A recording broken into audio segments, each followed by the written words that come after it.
नमस्कार मित्रांनो, मैत्रिणींनो. शिक्षक, ओके, टीचर. लहानपणी कुठल्याही लहान मुलाला विचारलं तुला पुढे काय बनायचं आहे, तर तो पटकन उत्तर देतो मला टीचर बनायचं आहे. मुली तर नक्की असं उत्तर देतात की I want to be teacher when I grow up. पण नंतर त्यांचं हे स्वप्न असतं, ते स्वप्नच राहतं. कारण टीचर लोकांना पगार अजिबात चांगले नाही आहेत आणि त्यांना स्टेटस पण मिळत नाही. Okay, from government or from private institutes.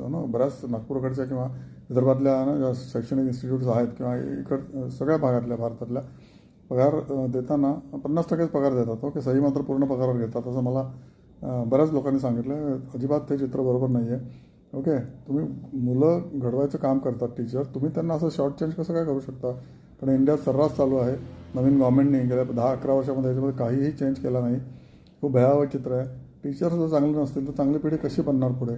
Okay, तर टीचर्सना तुम्ही चांगला पगार द्यायला पाहिजे. आणि स्पेशली खेड्यापाड्यातल्या किंवा तालुका प्लेसमधल्या जी जनता आहे, जी मॅक्सिमम तिथे राहते, ओके, त्या लोकांना तिथे तरी चांगले टीचर्स तुम्ही उत्पन्न करून द्यायला पाहिजेत किंवा तिथे पोस्टिंग मिनिमम करायला पाहिजे नवीन टीचर्सची. आणि त्यांना चांगल्यापैकी म्हणजे एक्झिक्युटिव्ह लेवलचा पगार द्यायला पाहिजे. आणि ऑब्व्हियसली त्यांच्याकडून तुम्ही रिटर्न्स पण घ्यायला पाहिजे. आता काय बरेच ऑनलाईन चॅनल्स वगैरे निघाले आहेत, त्याच्यातनं लोक शिकत असतील. पण I do not know what is the result of that, की स्किल लेवलसुद्धा ॲप आता निघालं आहे. त्याच्यातनं जर मुलं शिकत राहिली तर ऑब्व्हियसली तुला काय येतं या प्रश्नाचं उत्तर मला काहीच येत नाही असं नसून मला हे येतं, मला हे स्किल सेट येतं, मला हा ट्रेड येतो, असं मुलं देतील असं मला वाटतं आहे.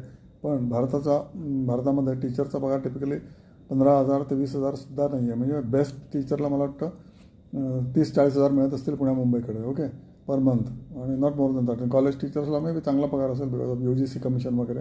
पण I am talking about primary teacher, जे मुलं घडवायचं काम करतात, ओके, त्यांचे पगार मी बोलतो आहे. त्यांच्याकडे अजिबात दुर्लक्ष आहे सगळ्यांचंच, सरकारचं आणि प्रायव्हेट सेक्टरच्या लोकांचंसुद्धा. मी तर म्हणतो प्रत्येक कंपनीने त्यांच्या प्लॅनच्या एरियामध्ये एक चांगली प्रायमरी स्कूल चालवायला पाहिजे, की जिथे संस्कार द्यायला पाहिजेत मुलांना.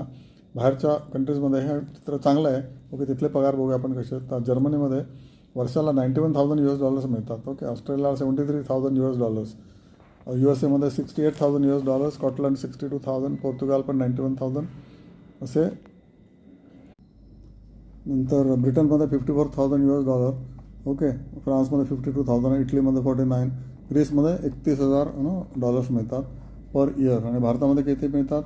ओके, तुम्ही 20,000 किंवा 25,000 समजा आउटर लिमिट असेल तर 25,000 भागिले 100, ओके, म्हणजे $250 पर मंथ गुणिले 12 पासून 24, म्हणजे only what they get is $2,400. Okay, खूपच कमी आहे compare to what outside countries get. त्याच्यामध्ये आपल्याला भरपूर काम करायला पाहिजे. आणि टीचर्स मेक पुढची पिढी याच्यावर काम करायला पाहिजे. ओके, होप तुम्हाला हे आवडलं असेल आणि